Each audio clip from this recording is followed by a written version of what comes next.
Hello everyone, my name is Deepika. तो आज हम यूपीएससी सीसेट 2022 का पार्ट 4 करने वाले हैं, जिसमें क्वेश्चन नंबर 35 टू 40 लेने वाले हैं। तो चलिए स्टार्ट करते हैं। ये क्वेश्चन नंबर 35 है।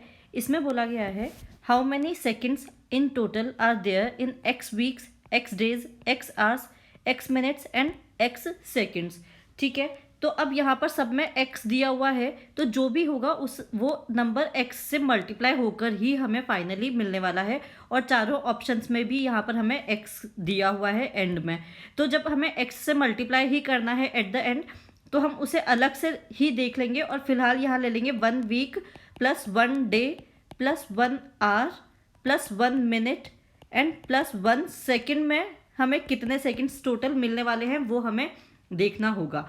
अब अगर आप यहाँ देखेंगे तो 1 मिनट है, इसका मतलब यहाँ पर 60 सेकेंड आने वाला है। 1 आवर है, इसका मतलब यहाँ पर 3600 सेकेंड से इसे मल्टीप्लाई करना होगा। तो जो भी नंबर होगा उसमें यहाँ तक अगर हम देखेंगे तो 0 लास्ट में आ रहा होगा, क्योंकि 60 से मल्टीप्लाई होने के बाद 0 आएगा वहाँ पर। और लास्ट में फिर 1 से वो ऐड हो रहा होगा, 1 उसमें ऐड हो रहा होगा। तो अगर ऑप्शंस में देखेंगे तो ये जो 0 वाले ऑप्शंस हैं ये हम एलिमिनेट कर सकते हैं। उसमें भी अगर अब आप देखेंगे तो 3600 सेकेंड्स यहीं पर हो गए।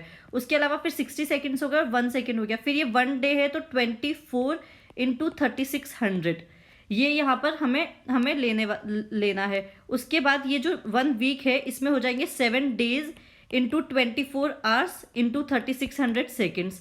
तो ये इस तरह से होने वाला है। तो अगर आप ऑप्शंस में देखेंगे तो ये 11,000 है और ये 6,94,000 है। तो ये एक छोटा नंबर है, तो इसे भी एलिमिनेट किया जा सकता है और यहाँ पर डी हम आंसर मार्क कर सकते हैं। फिर भी हम देख लेते हैं कि यहाँ पर कैलकुलेशन करने के बाद फाइनली क्या मिलने वाला है हमें। तो जब इन सबका कैलकुलेशन करेंगे तो क्या आएगा वो देख लेते हैं। तो 1 वीक में होगा 7 डेज को 24 आवर्स से मल्टीप्लाई करना पड़ेगा, प्लस फिर 1 डे यहाँ पर और मिलने वाला है हमें। तो टोटल हमारे हो जाएंगे 8 डेज और इन्हें हमें मल्टीप्लाई करना पड़ेगा 24 आवर्स से। तो ये हो जाएगा 8 इंटू 24 हमारा हो जाएगा 192 आवर्स हमें मिल जाएंगे 8 डेज में।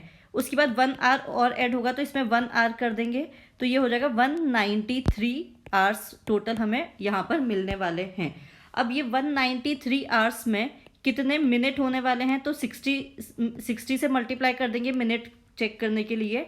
तो जब 60 से मल्टीप्लाई करेंगे तो ये हमारा आ जाएगा 11,580 मिनट्स हमें यहाँ पर मिलने वाले हैं। तो अब यहाँ पर 11,581 जब यहाँ दे रखा तो ये पहले ही एलिमिनेट हो जाएगा। तो यहीं पर हम डी को आंसर मार्क कर भी सकते हैं।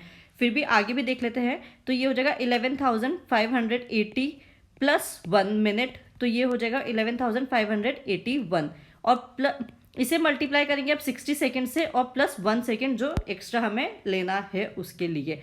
तो ये हमारा आ जाएगा 694861 सेकेंड। यहाँ पर ये टोटल हमारा आ जाएगा, जो कि डी ऑप्शन एग्जैक्टली है, तो वो यहाँ पर हमें मिल जाएगा। तो इसके लिए बस मेन चीज़ यही याद रखनी है। 1 वीक में 7 डेज होते हैं, 1 डे में 24 आवर्स होते हैं, 1 आवर में 60 मिनट्स होते हैं और 1 मिनट में 60 सेकेंड्स होते हैं। तो ये चीज़ें बेसिकली इस क्वेश्चन के लिए पता होनी चाहिए। उसके बाद क्वेश्चन में ज़्यादा कुछ है नहीं। ठीक है, आगे चलते हैं। तो यहाँ बोला गया है P, Q, R, S, T, U are 6 members of a family. R is the spouse of Q, U is the mother of T, S is the daughter of U, P's daughter is T and R's son is P. There are 2 couples in the family. Which one of the following is correct? ठीक है, तो पहले ही हमें बोल दिया गया है कि R और Q जो हैं वो स्पाउस हैं, लेकिन ये नहीं बोला कि कौन किसका हस्बैंड है और कौन किसकी वाइफ है, तो वो नहीं पता। U is the mother of T. Okay, तो अब ये U है एक अलग ही, जो कि फीमेल है, क्योंकि ये मदर है तो ये टी की मदर है, तो U फीमेल हो गई। उसके बाद S is the daughter of U। Okay, तो S U की डॉटर है तो S भी फीमेल हो गई। उसके बाद बोला गया है P's डॉटर इज़ T। तो P जो ये T की मदर थी वो U थी और T ही जो है वो डॉटर है P की। तो P और U भी अब यहाँ पर कपल हो गए हैं। तो ठीक है, आगे देखते हैं। R's son is P। अब इस आर का सन बताया गया है कि पी आर के सन हैं, तो ये पी मेल हो गया यहाँ से। There are 2 couples in the family, तो 2 कपल्स हमें मिल ही गए हैं, R Q and P U, तो ये 2 कपल्स हो गए फैमिली में। तो अब हमें देखना है कि कौन सा करेक्ट है। Q is the grand father of T, ठीक है, यहाँ से दिख तो रहा है कि क्यू टी के ग्रैंड फादर हो सकते हैं, लेकिन हमें आर और क्यू के जेंडर के बारे में नहीं पता, तो हम नहीं कह सकते कि ग्रैंड फादर होंगे या ग्रैंड मदर होंगे। तो सेम ही है, बी ऑप्शन भी इसीलिए फॉल्स हो जाएगा और ए भी फॉल्स हो जाएगा। फिर बोला गया है R is the mother of P, R is the mother of P, same वही बात है कि हमें नहीं पता मदर है या फादर है, क्योंकि जेंडर का नहीं पता है। फिर डी में बोला गया T is the grand daughter of Q, अब टी के जेंडर के बारे में हमें पता है कि फीमेल है, तो ये ग्रैंड डॉटर होने वाली है, और क्यू की ग्रैंड डॉटर होंगी क्योंकि पी क्यू का भी सन होगा, तो इसलिए डी ऑप्शन यहाँ पर हमारा करेक्ट हो जाएगा कि टी क्यू की ग्रैंड डॉटर हैं। ठीक है, आगे चलते हैं। अब वही है, क्वेश्चन है, 2 स्टेटमेंट्स हैं, तो बताना है कौन सी स्टेटमेंट रिक्वायर्ड है इस क्वेश्चन को आंसर करने के लिए। तो how far is city P from city Q, ठीक है, 2 सिटीज़ हैं पी और क्यू जिनके बीच की डिस्टेंस हमें बतानी है। फिर स्टेटमेंट 1 में बोला गया city Q is 18 kilometre from city R, तो ये क्यू है और ये आर है, दोनों के बीच की डिस्टेंस 18 किलोमीटर हमें दी हुई है, लेकिन पी के बारे में कोई जिक्र नहीं किया गया है इस स्टेटमेंट में, तो हम बता ही नहीं सकते इस स्टेटमेंट से तो बिल्कुल भी कि ये पी किस कहाँ होगी और उन दोनों पी और क्यू के बीच की डिस्टेंस कितनी होगी। तो स्टेटमेंट 1 अलोन तो सफिशिएंट नहीं है इस क्वेश्चन को आंसर करने के लिए।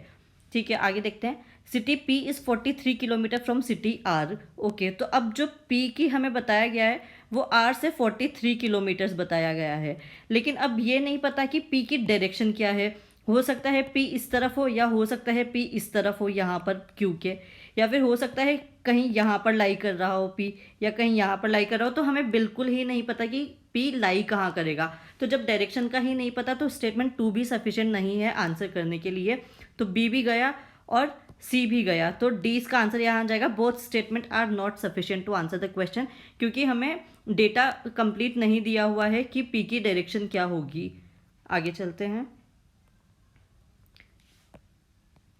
तो इसमें 2 स्टेटमेंट्स दी हुई हैं और 4 कंक्लूजन्स दिए हुए हैं, तो ये बताने कि वो दोनों स्टेटमेंट्स को करेक्ट मानते हुए कौन सा कंक्लूजन उसे फॉलो कर रहा है। तो all pens are books, no chair is a pen, ठीक है, तो इस टाइप को क्वेश्चंस को करने के लिए हम क्या करते हैं, वेन डायग्राम का यूज़ करते हैं। तो यहाँ वेन डायग्राम बनाकर देख लेते हैं। ऑल पेन्स आर बुक्स, तो ये पेन का सर्कल बन जाएगा इस तरह से, पेन का, और ऑल पेन्स आर बुक्स, इसलिए जो ये बुक वाला सर्कल होगा इसमें ये पेन ये जो बुक वाला सर्कल होगा ये इस पेन वाले सर्कल के बिल्कुल आउटर पे होगा, ताकि पेन वाला सर्कल उसके बिल्कुल अंदर रहने वाला होगा। इसी से हो जाएगा कि ऑल पेन्स आर बुक्स, जितने भी पेन हैं वो सारे बुक्स हैं। ठीक है, आगे no chair is a pen, तो अब इसके लिए अलग अलग केसेस हमारे पास बन सकते हैं। ये हो जाएगा, यहाँ पर एक बन सकता है चेयर वाला, जिसमें बुक, पेन और चेयर बिल्कुल एक दूसरे से एक्सक्लूडेड हैं, कोई भी एक दूसरे को ओवरलैप नहीं करा, तो इसमें ये फुलफिल हो रहा है। No chair is a pen, ये पूरी तरह से इसमें फुलफिल हो रहा है।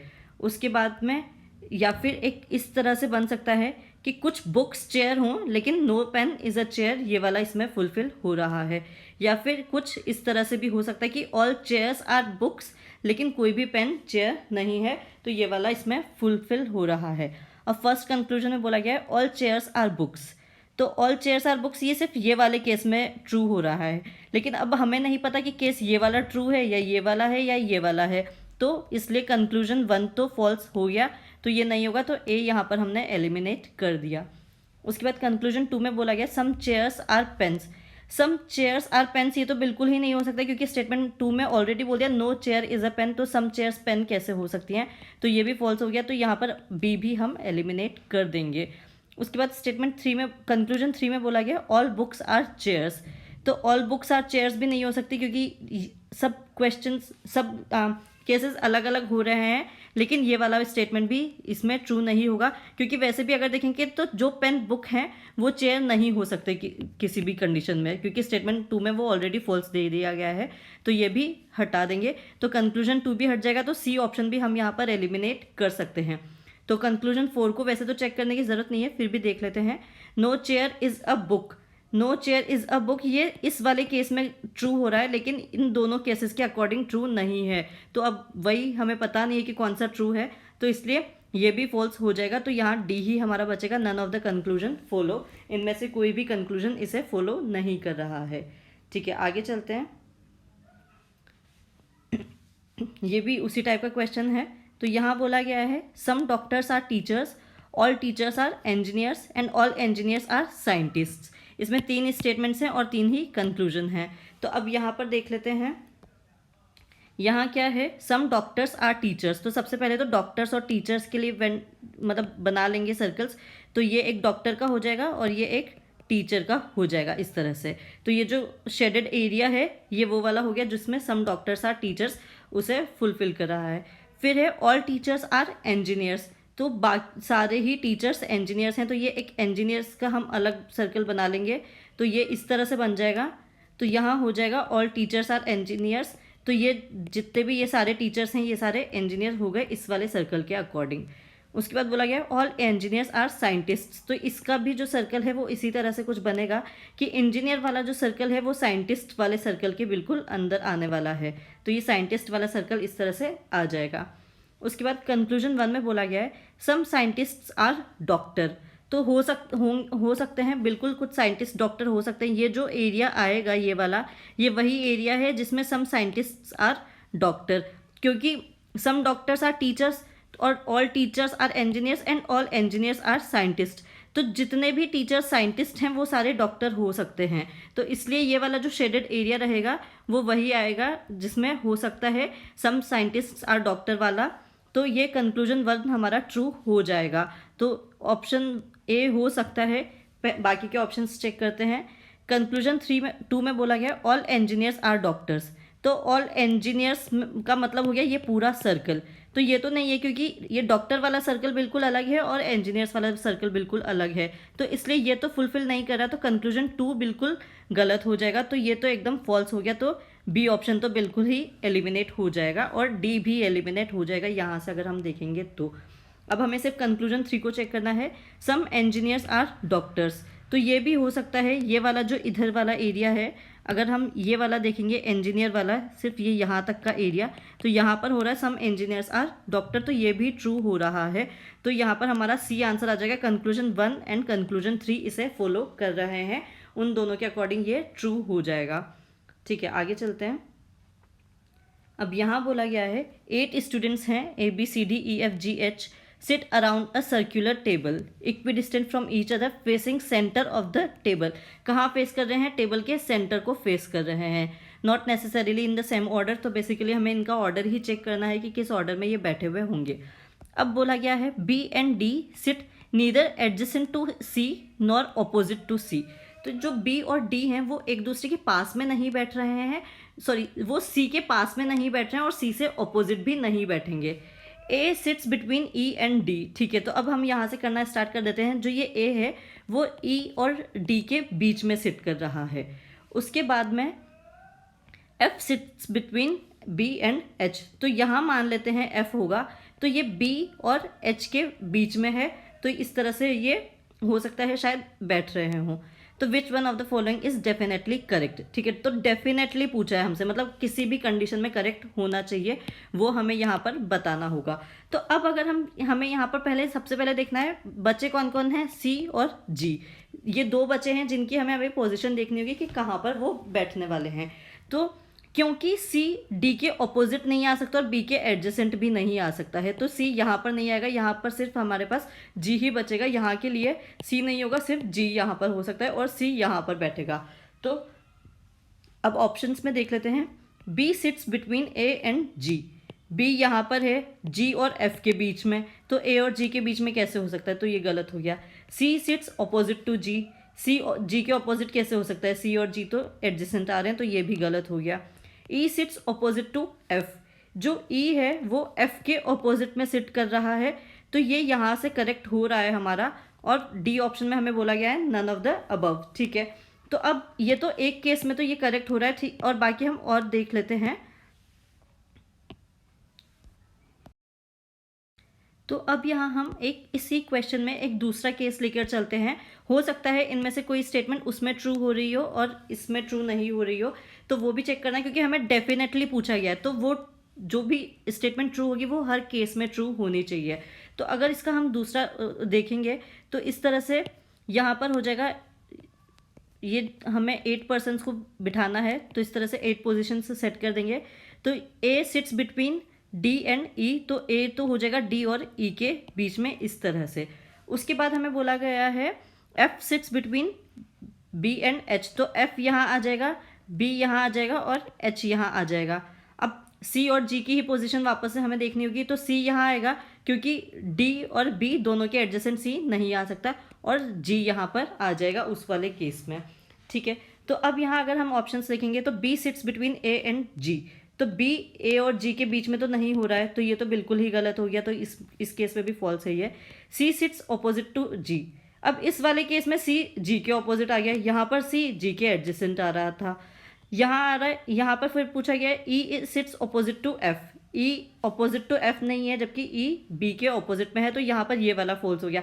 तो यहाँ फाइनली इसका आंसर डी ही आने वाला है, नन ऑफ द अबव, क्योंकि अगर वो जो स्टेटमेंट है यहाँ पर, क्योंकि डेफिनेटली ट्रू पूछा गया है, तो चाहे कोई भी केस होता वो ट्रू होना ही चाहिए हर केस में, जबकि इस वाले केस में लिया तो अलग स्टेटमेंट ट्रू आ रहा है और इस वाले केस में लिया तो अलग स्टेटमेंट ट्रू आ रहा है, तो इसलिए फाइनली इसका आंसर नन ही होगा। हमें सारे केसेस देखते हुए चलना होगा कि सही होगा या नहीं होगा, तो क्योंकि यहाँ पर डेफिनेटली पूछा गया है। अगर मे बी करेक्ट पूछा होता या कुछ और पूछा होता तो हम बी और सी में से कोई एक स्टेटमेंट मार्क कर सकते थे, लेकिन क्योंकि डेफिनेटली पूछ लिया तो यहाँ पर डी ही हम मार्क करेंगे कि कोई भी डेफिनेटली ट्रू तो नहीं होगी।